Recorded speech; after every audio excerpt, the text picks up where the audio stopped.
and welcome back. I'm just so excited to have on our next guests. I actually had the pleasure of meeting them when I was moderating an event for Clarion West. If you're not familiar, Clarion West has amazing workshops for writers who are serious about the craft, so be sure to check out Clarion West. These ladies I like to refer to as a dynamic duo.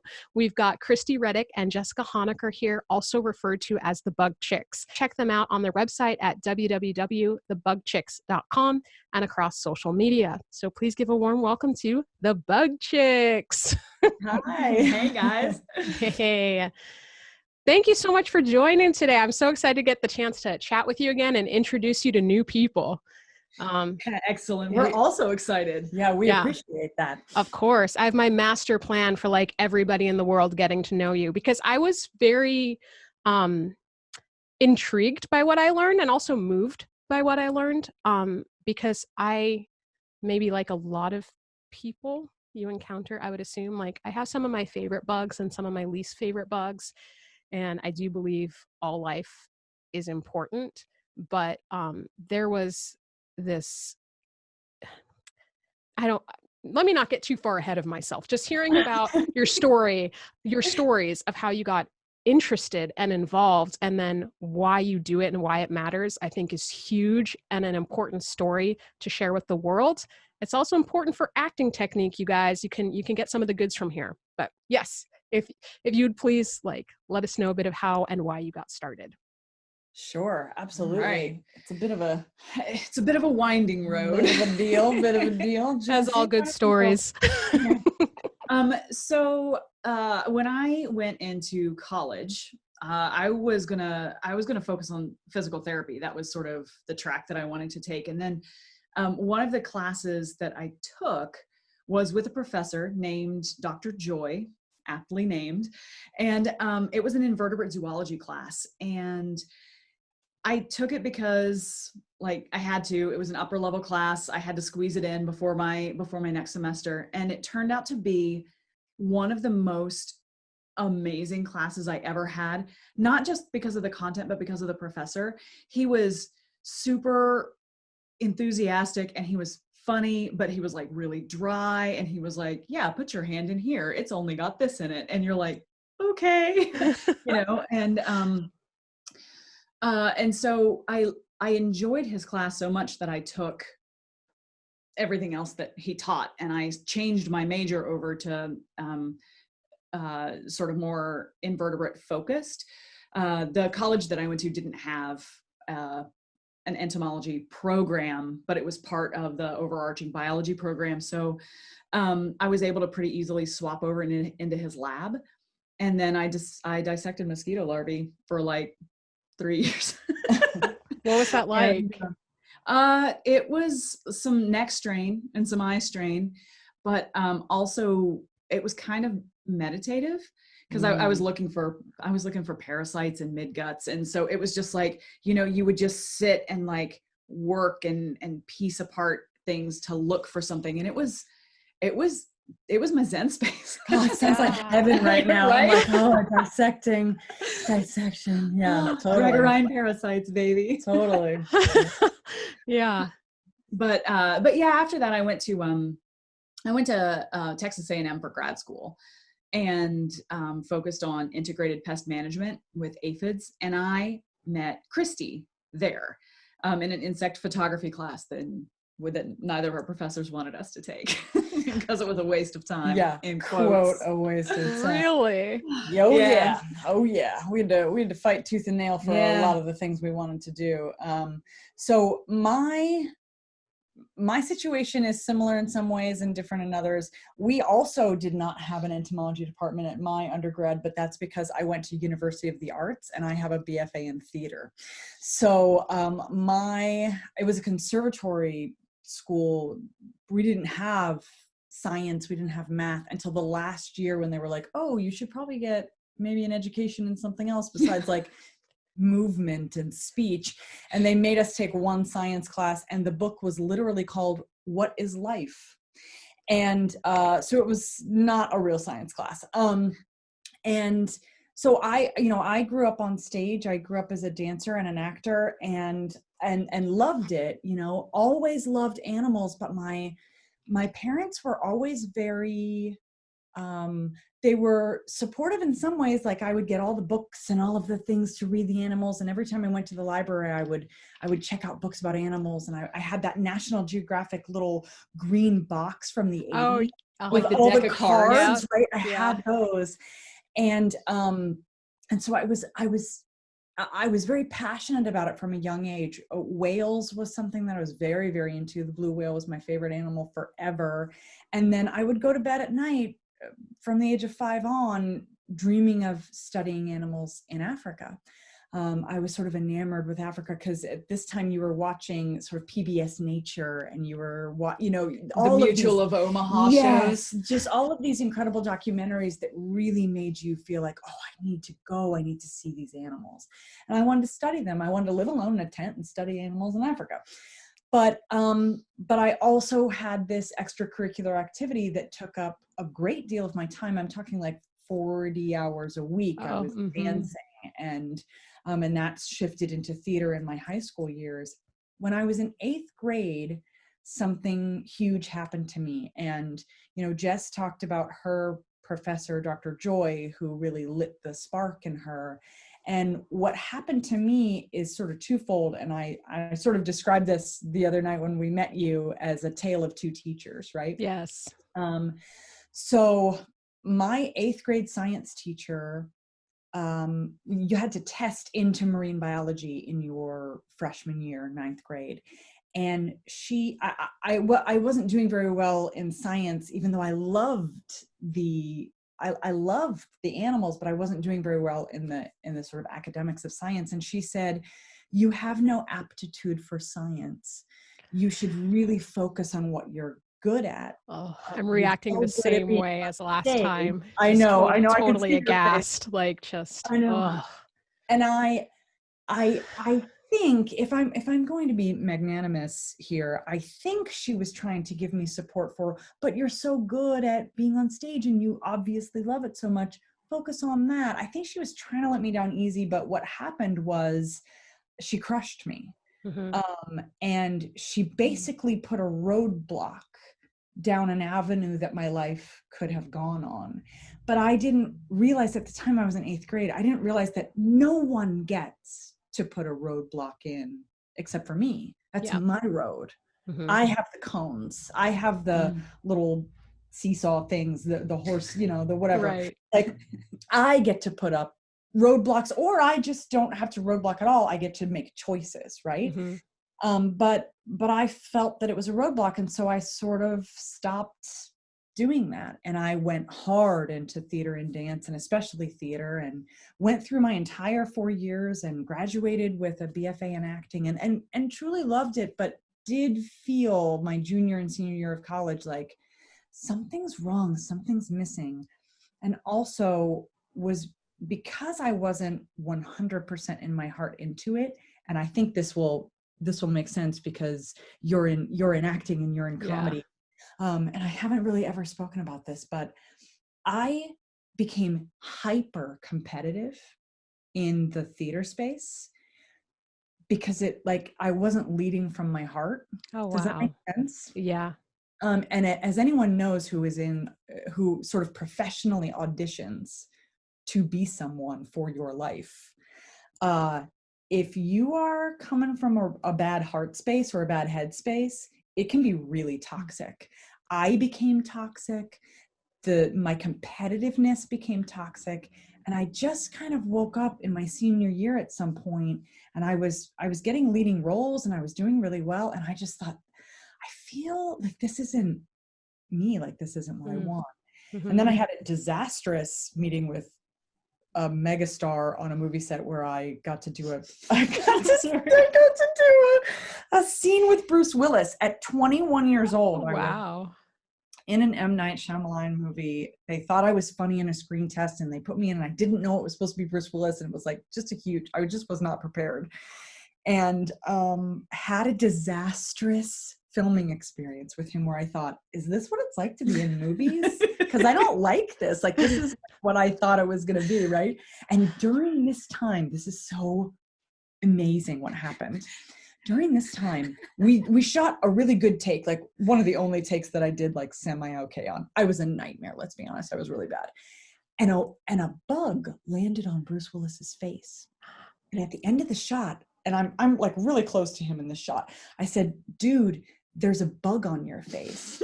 And he like kind of leaned in imperceptibly and like glared at me a little. And he was like, get it off. And I like remember in slow motion, like reaching out to his face and like flicking this thing off of his face. And then the next thing I remember, I was like in the car on the way home and I was like, well, I paid my rent for a month. Like, I don't know what to, you know. Like everything else just blacked out. Oh my goodness. It's just a whole deal. So anyway, long story short, I sort of quit the theater and I broke my shoulder during a horseback riding accident. And I realized like, oh, I can do anything now. Like, Oh, wow. what if breaking one thing means I get to kind of fix everything? That was literally what I wrote in my journal as a 21-year-old. I still have that journal entry. Like, what if breaking one thing means I can fix everything? Because I felt like I knew that I was on the wrong path. So I went back to school to get science credits in order to do study abroad in Kenya. And in Kenya, we were studying large mammals, what they call charismatic megafauna, right? So elephants, zebras, lions, giraffe, and the common ostrich. And we were studying these amazing animals, right? And one night, I had taken one bug course, and this is the other teacher. I'm so sorry I'm talking so long, but This is fascinating. Please keep going. the story of my life. Okay. Yes. And then I get to meet Jessica, and then my life just got like even better. Okay. So I'm like 23, I'm in Kenya, and I had taken one entomology course only because the only other course on offer was chemistry, and I had failed chemistry in high school, and I was like, no, I'm gonna take that, so I'll do the ology one, because I was like, I think that's about living things. So I had Dr. Tim Yoho, and he was the foil to my 8th grade science teacher. He was so enthusiastic that he lit you on fire from the inside. Even if you didn't like bugs, you couldn't be around this person without just feeling filled to the brim. And he taught me to love bugs. And so when I went to Kenya, I still had in my mind, I was like, oh, I'm going to study like large animals, and I'm going to like study lions and study baby elephants. And I brought my bug net to Kenya. And at midnight, I hear a scream from a dude from one of the other students. And I was like, that's a spider scream. And so I like grabbed my bug net and I ran over to the bathrooms. And my friend Harry is standing in a towel, and he is pale. He's freaked.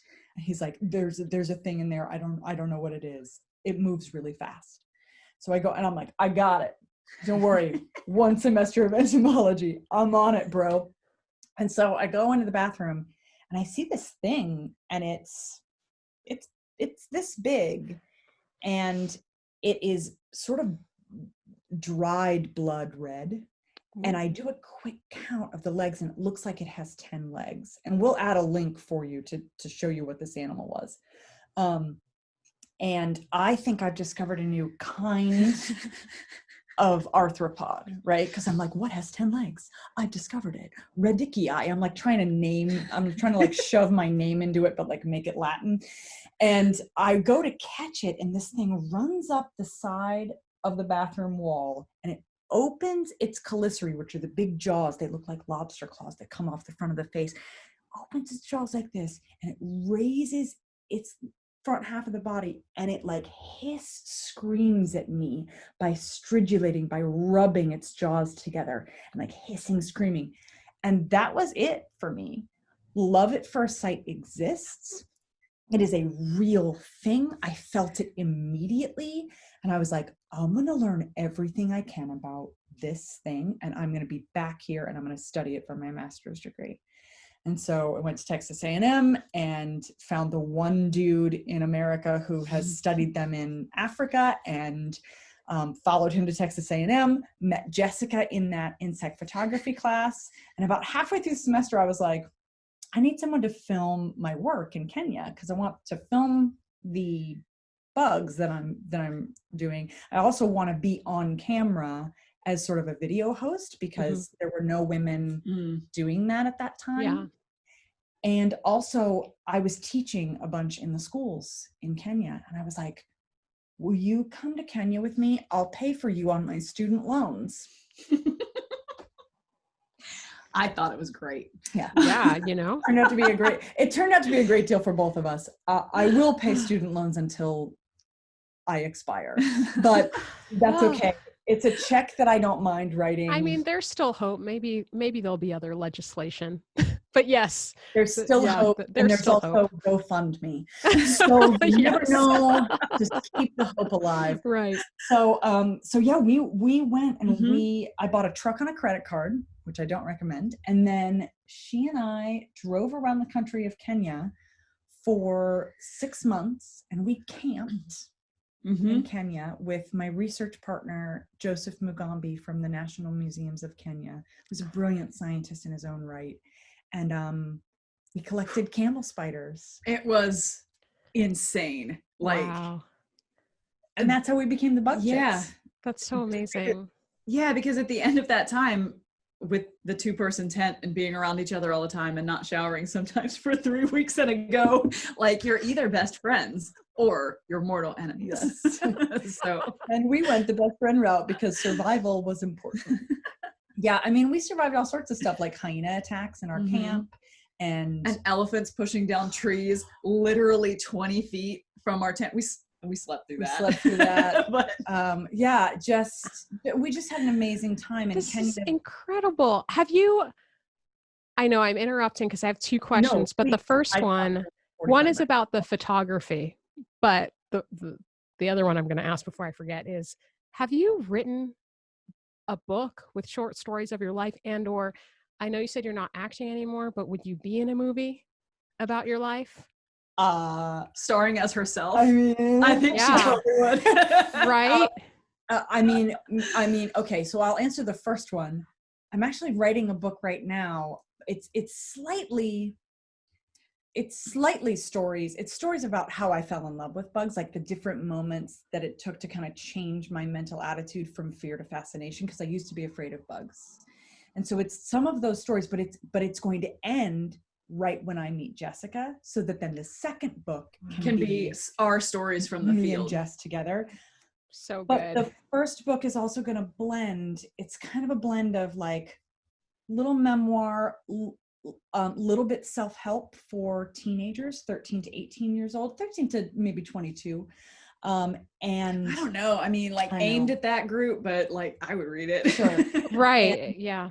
And I'm like kind of strategies and tools that we can learn from the biology of insects to kind of just shift our perspective a little bit and challenge us to move through the world in a different way. So that's the first book. And then we're going to do like stories from the field with me and Jess, which I'm Yeah. I will read it. Yes, definitely. And when you make that movie, can I be in it too? Or I need to find you a writer or something if you're not going to write it yourself, because it's cinematic and inspiring and just great on so many levels. It really is. Okay. So I want to go back for a second because I noticed that you had mentioned, Jessica, you had mentioned about, actually you both mentioned about how photography was supposed to be a waste of time. Oh yeah. Yeah. And so I find that to be an odd statement, not that you made, but that other people would have said that. Why was that seen as a waste of time? Was it specifically photography of the bugs, or just like photography in general, that they're like, you're wasting your time, don't do it, don't spend time looking at something and noticing its existence? Yeah, I think it was more along the lines of, at that point in our education, we were supposed to be taking the classes that furthered our research and furthered our degree. And it was supposed to be our main focus through the time that we were there. And if we took a photography class, that was detracting from the research part of it. So I don't think it was a judgment about photography in general or photographing the bugs or anything like that. I think it was just at that moment in time, it wasn't necessarily a choice that moved us forward with our research, but it moved us forward in our lives, because now look at us. Yes, now look at it. No, but I think that's absolutely right. I think, you have 2 years in your master's program to design a research study, do it, write it up, and hopefully publish from it while you're taking these other classes that help support your research. And I did research on the diversity and distribution of solifuge arachnids in Kenya with a feeding study, and also had a chapter on education and outreach. And then Jessie, what was your thesis title? Oh God.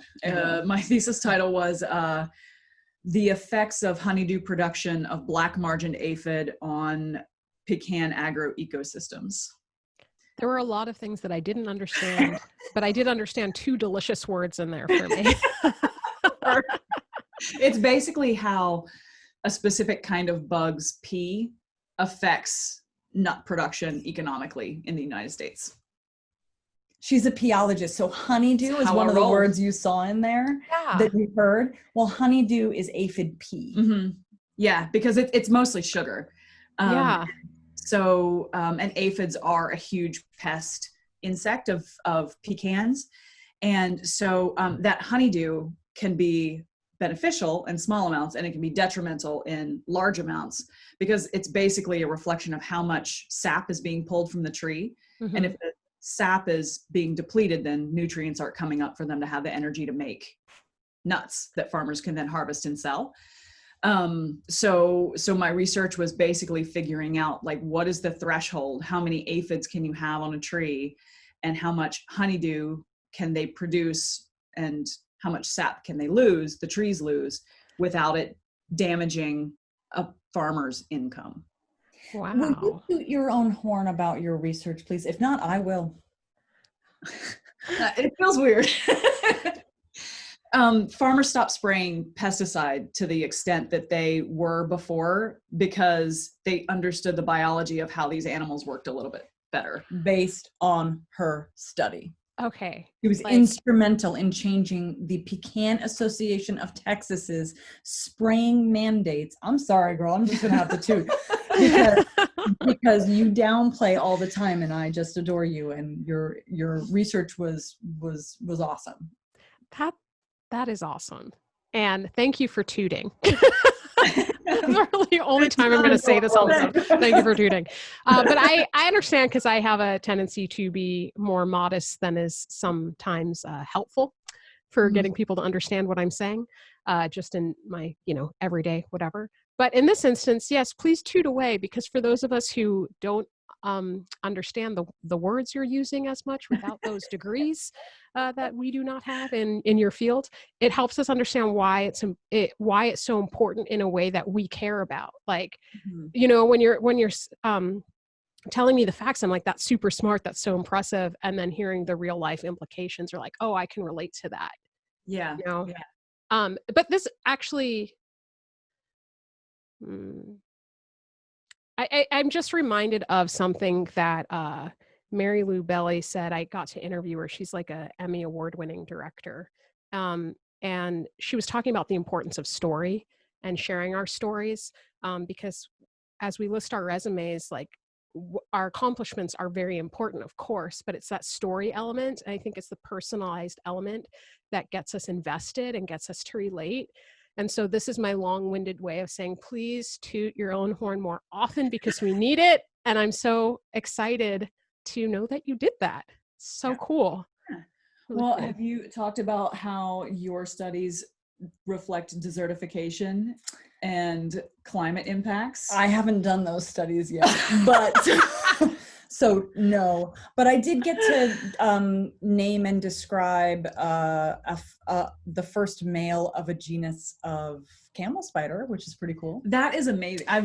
That's on my list of things at some point in my life I'd love to do. Now, I have to say, other systematists are listening to this and going, I name 40 species in each paper that I do. So yes, like people are naming and describing new species all the time. And me doing one is like, it's not that amazing.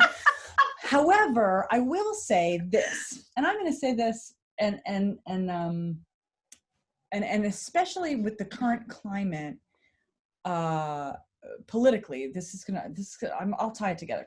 So I did not say that I discovered a new species, and I am very careful to not use the word discovery. Yeah. I am a white person who visited the country of Kenya in East Africa. I am not the first person to have seen that species of camel spider. There have been generations upon generation of people who have definitely seen that animal. I named and described it as new to science. And I think that is an important distinction to make, because people talk about discovering new species and that is the realm of scientists. And still in science, that is a pretty white and definitely more male realm in the world.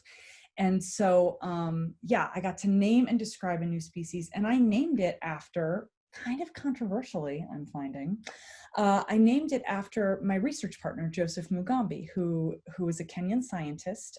He passed away about 5 years ago, but I named it after him in 2010. He was very excited. He was very excited. He was a butterfly enthusiast, so he was a lepidopterist. And so when I asked him, because I have been to Kenya several times now, and when Jesse went, it was my third time. So my second time I went to Kenya, I was making all these connections with the scientists who work at the National Museums of Kenya, and they are amazing. And I could not have done any of my work without them, and especially Dr. Charles Warui, who is an arachnologist in Kenya. So I was teamed up, and they give you, especially if you are not from Kenya, they give you a research sort of assistant or partner, because they're like, you can't go out just on your own willy-nilly. You need someone to go with who knows what they're doing. And thank goodness they gave me Mugambi, because he just was the most exceptional human being. And I just loved him as a friend and as a research colleague, and we went everywhere together. I mean, we camped all over the place. We fed him his first ramen noodles, and this is interesting. He told us a story about halfway through our trip. Do you remember? I might cry and then get real mad. He told us a story that he said, I've never had white scientists cook for me where I sit with the scientists as we are out in the field. Yeah, we had that same reaction, and we didn't understand. We're like halfway. Yeah, we're like, what are you talking about? What are you talking about? Right. So apparently he had worked with some scientists from another country that was also white. It was a European country, and he had to bring all of his own food and sort of eat. They ate separately somehow, and to Jessica and I, it just didn't make any sense, because he was the reason why we were sort of still alive in like camping in a lot of ways, and he, that was just sort of a fascinating thing. And he would read our romance novels. We would, because he didn't have a driver's license, so we would drive this giant truck all over the country, and he's like, I'm not driving, and he would sit in the back seat and read these like just horrible paperback like romance novels, and then he would be like, and he'd turn the page back, and then he'd be like, and just keep reading. We just had such an amazing, just the three of us had such an amazing time together. And so it was such an interesting thing. We would get pulled over at every checkpoint by the Kenyan police, because the car was, the truck I bought was giant, and I named it the Bui Bui Kubwa, and I put giant stickers on it, which means big spider. I put giant spider stickers on it, and it was a big green safari vehicle, but it was taller than most other safari vehicles because they had added a section on, and it had safari hatches, and it was huge. And I would drive and bounce around, and and it's an odd thing to see white women driving a Kenyan man in that country, right? It's not necessarily. And also I put Bui Bui Kubwa in it, on it because A, that's what I study. Sounded tough. And B, I sort of was like, oh, I want people to know the last location where we were, just in case the car breaks down or something happens. Smart. That's really smart. Yeah, and there was some conflict in some of the countries north of where we were, and that's why those roadblocks were there. Because they were looking for political refugees, and but after they stopped us once, like every time we left, we would get extra cups of coffee and like a pack of cigarettes, and they'd stop and they'd be like, and we'd hand out the coffee. They'd be like, where are you going? Oh, hey, how you doing? You know, my wife just had a baby. Hope you guys are safe. We'll catch you on the way back. And they would ask us to show them the specimens that we had. We were like, have you know, we'd show them the specimens, and, you know, all of the guards would be out. And so I think that's just Jessica and I, though, that we're just, we're friendly. Super uber friendly, like obnoxiously so, like stop it, you know. So, I don't know, I feel like the world needs more of this right now. Like, we just kind of like friendly, good people, enthusiasm all over people. So we just didn't allow Mugambi to not be our friend, like us. Yeah, well, so when you were saying earlier about the controversy, that you named it, is that kind of there is some tied in? Controversy, not that I named it specifically after him, but like some people are now naming species after like Lady Gaga or Beyonce. They're naming like scientific species, Beyonce eye or Gaga eye or whatever, after people and celebrities, right? I named it after him because he was another scientist, right? And that's sort of that's a thing that happens.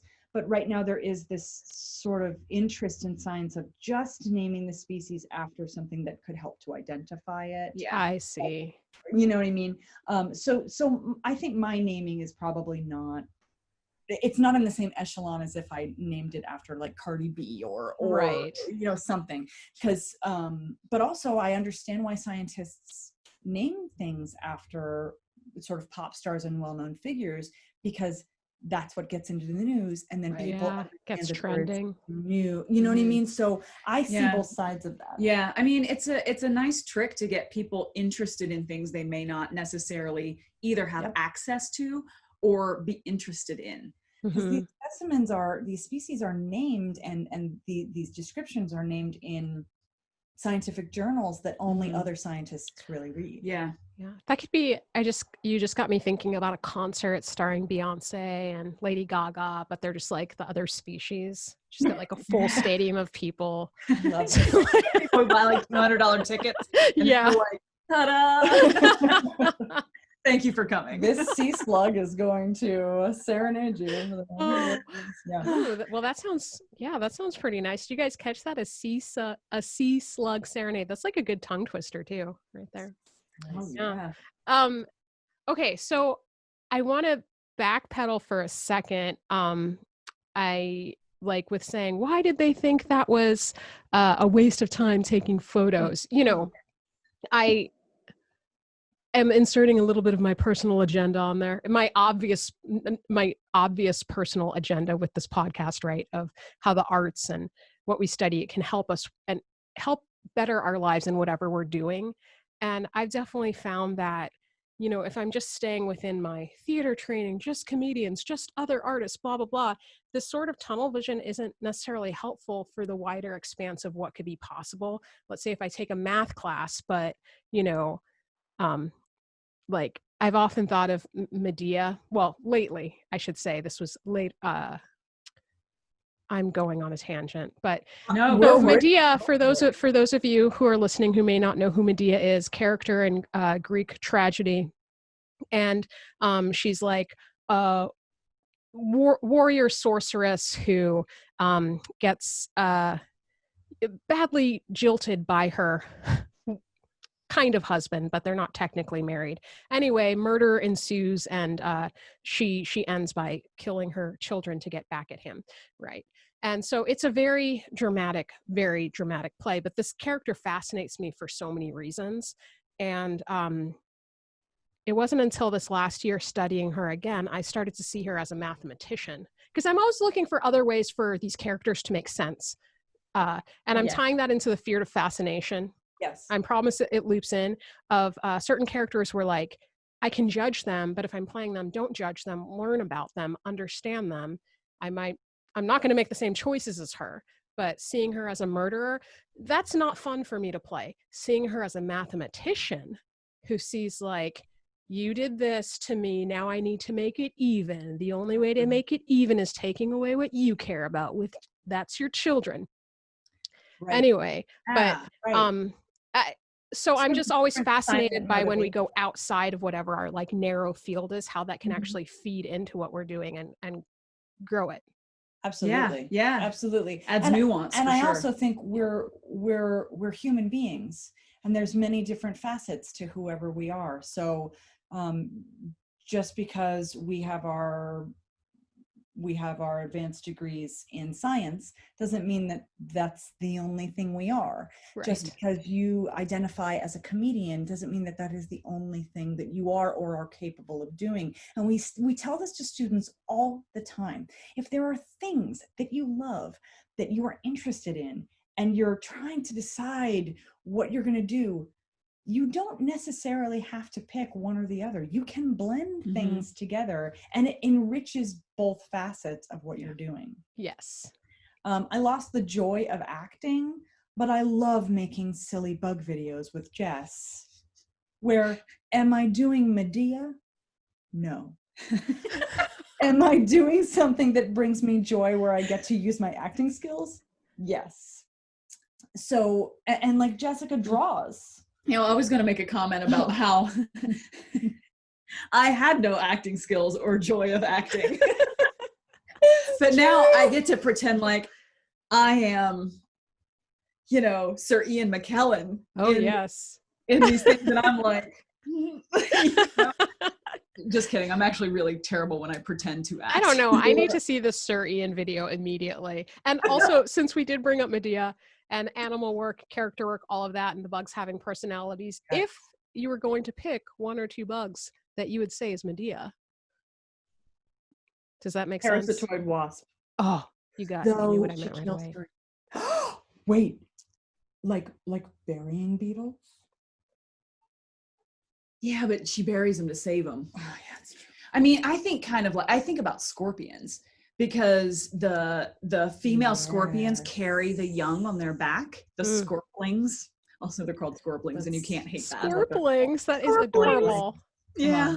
So they carry them around for like the first couple molts, I think, and then they stop smelling like her.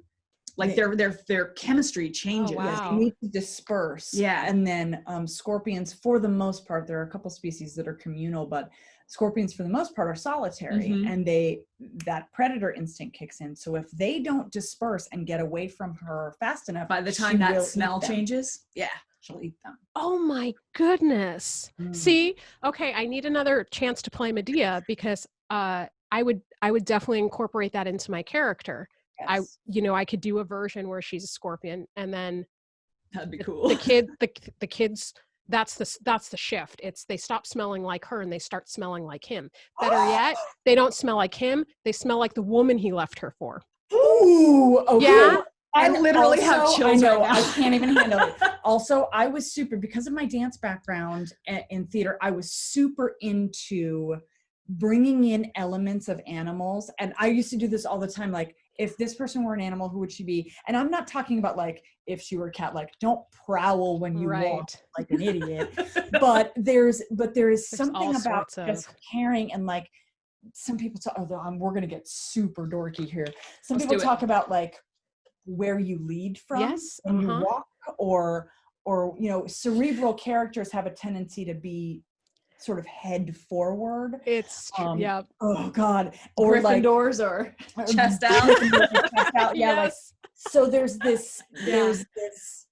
That would be so fascinating, and because scorpions have the pedipalps, the claws, but then they also have this thing that is back here. There's something about Medea already. Yep. I love that you called her a warrior sorceress. There's something otherworldly and this. Oh God, it's so cool. I love it. This So is very exciting. fun. And we cannot wait to be in the audience when you do Oh this. my goodness, so fun. So I'm working on Hedda Gabler right now, although by the time this episode comes out, I think we'll already have recorded that. But anyway, so for Hedda, for those of you who aren't aware, from the Ibsen play, this one's like another version of it, but it has the same character in it. A new play written by Catherine Von D. But yeah, as I'm thinking about, because there's some of her mentally I can't understand. You know what I mean? So it's like the way in, like okay, so basically this character, it's from like the 1800s. I'm just on a tangent, but you've inspired it. It's from the 1800s, and essentially she feels like she's trapped. She's a woman who wants excitement, who wants various things, but because she's a woman in the 1800s, there's a lot of things she's not allowed to do. She gets very bored. She kind of creates what you might consider to be a bit of trouble. It ends with her killing herself, right? I guess you could say I'm fascinated by these characters that have like all of these emotional and like all of these different layers. And they're smart characters. I love playing really smart characters. But there's some of the stuff that she does. Samantha, I can't commit to it fully because that's not who I am. And I don't have that way in. So I started thinking about, well, she's just toying with this person. It seems like she's toying with them. I don't think Head is doing it to be mean. I think that's just who she is. For me to do it, I don't get the connect. But I started thinking of her as a cat that's in the house and just a little bored. And it just like pushes the glass off the counter and it breaks. And it's like, oh, it broke. She didn't necessarily mean to break it. She just wanted to see what would happen when it fell. So I like it. Right. Absolutely. And I haven't thought about adding bugs into this as much, and now I'm excited there's a whole other realm. This is going to be a whole deal because it basically, we have this saying, bugs did it first. Like, there are so many different species of bugs, and each species has their own specific set of behaviors that are fascinating and layered and bizarre, and everything is for survival. Everything, things are evolving. Yeah, there's like no emotional motivation behind it. Exactly. And that's what's a really fascinating thing about these animals is that when a parasitoid wasp stings a caterpillar and lays its eggs either on it or inside it, and then the eggs hatch and eat the immobilized caterpillar while it's alive, that's not mean. If a camel spider eats something that comes into its sort of range, that's not mean. It's not eating it to be mean. If a hornet stings you because you've disrupted its nest, it's not stinging you because it's mean or bad. It's stinging you to protect itself. Right. Yeah. So the fact that they don't have that emotional and we anthropomorphize everything as humans. We try to put human on everything. Yeah. And wouldn't it be more interesting, I think, if we move through the world putting more animal on us? Oh, girl. You made me say an oh, girl, and get a clap out. So we recently, well, I suppose it hasn't been super recent. We adopted a dog about a little over a year ago. And I've been meaning to write something about how my dog helped me be a better human to myself. Because growing up, I didn't have my own pet. I mean, I loved animals, but it's so different having one in the house, having one like be like part of your family, and getting, information during the adopting process. How do we make it a good transition? This, that, and the other thing. But learning how long it takes a dog to become comfortable in its new environments, the sort of stressors. And it just got me thinking about being easier on myself and more compassionate towards myself when I'm going through like however many changes of a new job or interviews or moving, any one of those stressors that I think I can just power through because I'm me and that's what I do. I power through. But I'm looking at my dog and I'm like, my dog has so much less stress than I do. How gentle was I with him when he moved in? What is everything that I did to make him comfortable? What did I actually expect of him? Like, I should at least give myself that same courtesy. Oh, that is, yes. As two people who just recently moved to a new city, and Jessica's been here since March and I've been here since July. And I'm like, why aren't I completely settled yet? I've been here for 2.5 months. What's going on? Why am I a nightmare? being hard on yourself is, God, we're so good at that. And I think women are very good at that. Very good at it. That's one of the chapters in my book is which voice wins. Like the voice that we, we're so encouraging and loving to our friends and to our family when they are going through a hard time. But when we are ourselves going through a hard time, I know that for me, I'm a nightmare to myself. My talons come out. What does that mean? Nightmare to yourself? My self-speak is really bad. I wouldn't speak to anyone else with the way that sometimes, not always, right? Sometimes I am down on myself and almost cruel verbally on the inside. So that's one of the things. And I think if you can cultivate a skill and a tactic and a strategy when you are young, like I wish someone had told me in my teens.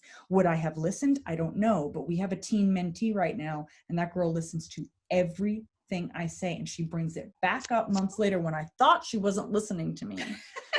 She calls me on things. Well, remember when you said raise the bar and people meet it? So I'm trying to do that for this thing, and she'll bring it back up. I'm like, oh, you listened?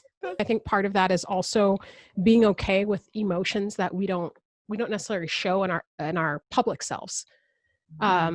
Because at those times where we do feel like we're like a mess or a nightmare or some of those moments, we do have to live through it and go through it.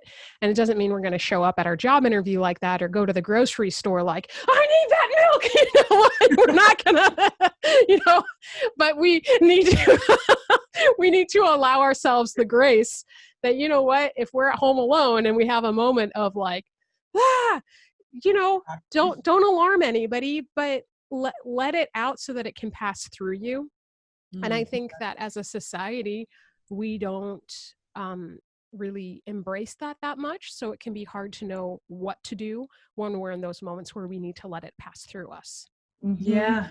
Well said. Though I've always had the idea for a movie where what would happen if I followed my immediate impulse throughout the day?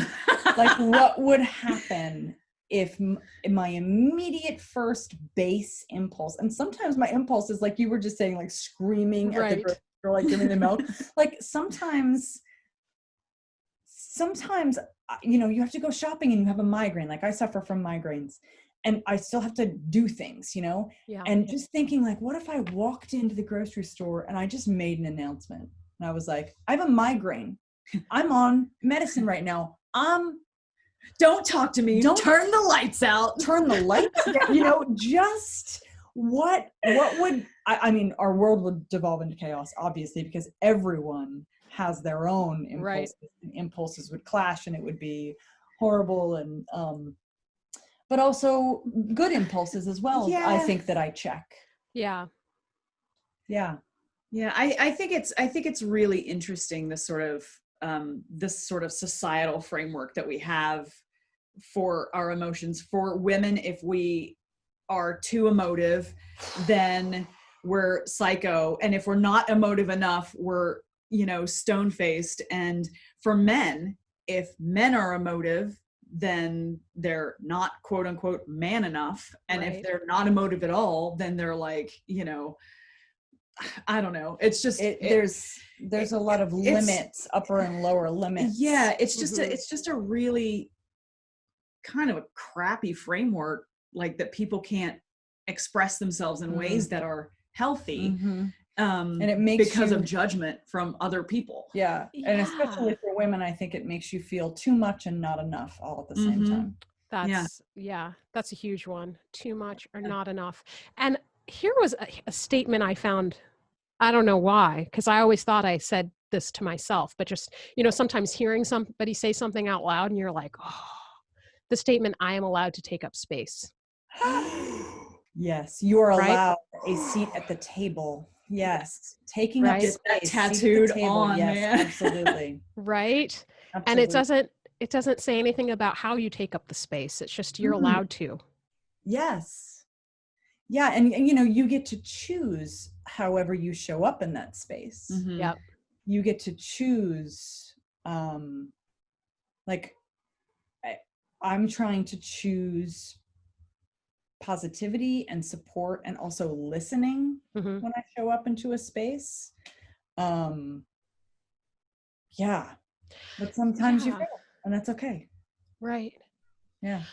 And, you know, when you're talking about just a moment ago about like what is expected of men and women and too much or too little and all of that, and talking about that in this conversation as I've got to learn more about bugs, right, and their different cultures or societies and things, made me think that yes, humans, we are all the same species, and there are basic human things that we all need, but we don't need them all in the exact same way in order to like feel healthy and feel good, you know? And so I think that's also part of the difficulty of saying like, this is how you deal with this. This is how you deal with this. This is how you deal with this. Well, maybe that worked for the people who were first making those rules, and it didn't work for the others. I mean, it just, exactly. I'm curious to learn even more about insect life and how that can help.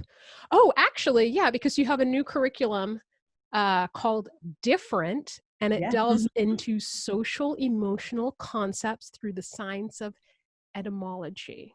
Entomology. I knew when I said it, I was like, that wasn't right. Through the science of entomology. There we go. Take two. Yeah. We're very, very proud of it. We've been working on it for a couple of years, and we did a soft launch last year. And then at the very end of the year, but then COVID hit, and we were like, this is exactly what, like, did we time something right for the first time in our business life, like ever? So basically it is a curriculum for 6th through 12th graders. So we've got people using it in colleges and people using it in elementary schools. And it's 10 videos where we do the teaching about the biological concepts and the life histories of arthropods. So arthropods, anything with 6 or more jointed legs and an exoskeleton. And then we ask the students questions that turn it more human focused. For example, one of the examples we use is this video called Blending In, where we talk about leaf insects and walking sticks, behavioral camouflage, body camouflage, their biologies and their behaviors and their survival strategies. Right. How they act like what they look like. So a stick bug will shake like a stick as it's walking, and that's behavioral camouflage where you act like what you look like. Yeah. And then we turn around and ask the students, have you ever blended into a group so much that you felt like you disappeared? If the group that you are subscribed to does something that you don't agree with, do you feel like you have agency to speak up, or does it blow your cover? Wow. And for that we were thinking like high school students, and you at parties, and something goes wrong and people film instead of stepping in and helping, right? So, and that can also be something pretty chill, like blending into a group and talking the same way, or code switching for survival, or and we talk about the difference in one of these other videos between mimicry and mockery, and that mimicking is actually quite a positive thing. Like we tend to mimic each other's stances to be like, I'm with you, I like you, I'm on the same, building rapport and relationship with that person. But then there's also mockery and cultural appropriation, and like, where's the line and how do we do this? And we talk about insects as the way to get into that, because if you go into any classroom and you're like, today we're going to talk about mimicry and mocking, kids are like, oh my God, please go away. And not just kids. Like if I walked into like a professional development and they were like, let's talk, I'd be like, it's just hard. By placing the onus on the biology of bugs, we get to kind of triangulate a little. We get just a little bit of distance, and then we can start to see ourselves in a different way. So the curriculum challenges our perceptions of ourselves, others, and the natural world. And that's how we are teaching it. That's awesome. Yeah, I wish I would have had a class like this. I mean, seriously, it would have been just such a fun class. Really good to learn earlier in life. Yeah, people need it right now in this world where Absolutely. different is bad. Yes. Yeah, absolutely. Right.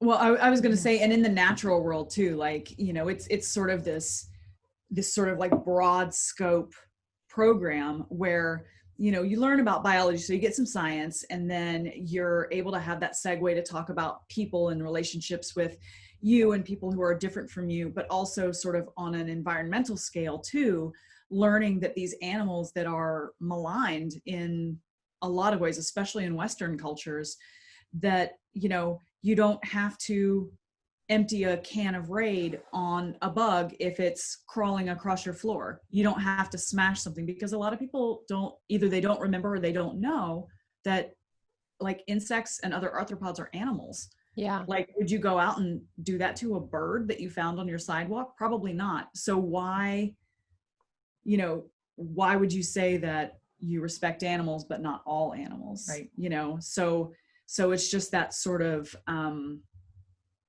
conversation that you can apply, I think, in many different ways. Mm-hmm. Yeah. And I'm gonna circle back again to the fear to fascination, because it's such a huge, it's catchy for one, but it's easy to remember, you know, but it's so important, and it can be applied to so many areas of our lives. And whenever that fear trigger, that heightened attention, that it's okay to take a choice of being like, I've got attention right now. Maybe I'm afraid, but can I turn that into getting curious, understanding? Exactly. Yeah. If you learn about the things that you're afraid of, it turns that fear to fascination. They're the same coin. They're just two different sides of it.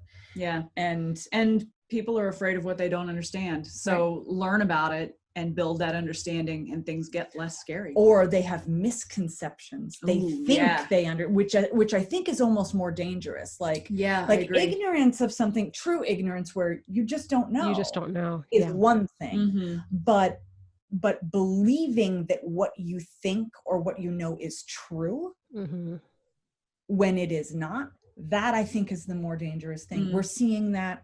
We're seeing that everywhere. Yeah. And that is the basis of prejudice. That is the basis of how we treat people who are different from us, how we see people who are different from us. And we want to be careful not to say about people that you would get fascinated by people who are different from you, because that's not what we're looking for. Right. That leads us down a bad path.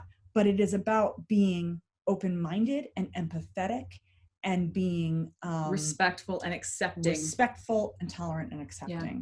And I think we've moved very far away from that. And we're in our little way, we're just trying to help bring it back a little bit. And we do that with bugs. Yeah. Well, I want to thank you both so much for your time. We are almost at time, of course, but if there's just one little takeaway to add to all this amazing information today, but one thing you want to make sure people leave with, either way it's helped you in your life, or one thing you want them to just remember. I am going to say be vulnerable, because it allows you to experience things that you may not have experienced otherwise. And I think about myself and being on camera and stuff like that, because it wouldn't have worked otherwise. So by being vulnerable, you open yourself up to new experiences that you may not have otherwise had. Yeah. I think I would say monitor your inner voice for the next week. And if you use the word creepy, try to substitute it with interesting. And if you use the word gross, try to substitute it with cool, and see what happens at the end of the week on how you view those things. Because the words we use have power inside and out. Thank you. Couldn't agree more. Thank you so much. So again, you're going to want to be sure to check them out at www.thebugchicks.com and across social media. I need to find a link of the what I got to moderate with them, because on that you can also check out the YouTube video and see some of the special friends making appearances. And I'm sure that's on your social media as well. Oh, yes, Right? absolutely. Yeah. Yeah. And then, as always, of course, if you're looking for a coach to help you use performance skills to enhance your life and voice, body, and mind on or off stage, life, work, all of the good stuff, you can always reach me at beyondtechniquecoaching@gmail.com. And if you enjoyed this podcast, please like, share, subscribe. Every 5-star review helps us get the word out. And if you're looking to throw some of those dollars our way, you can always do that at Patreon at Beyond Technique Coaching with Samantha Rund. Thank you so much. Stay safe, stay healthy, and have a very interesting, cool week.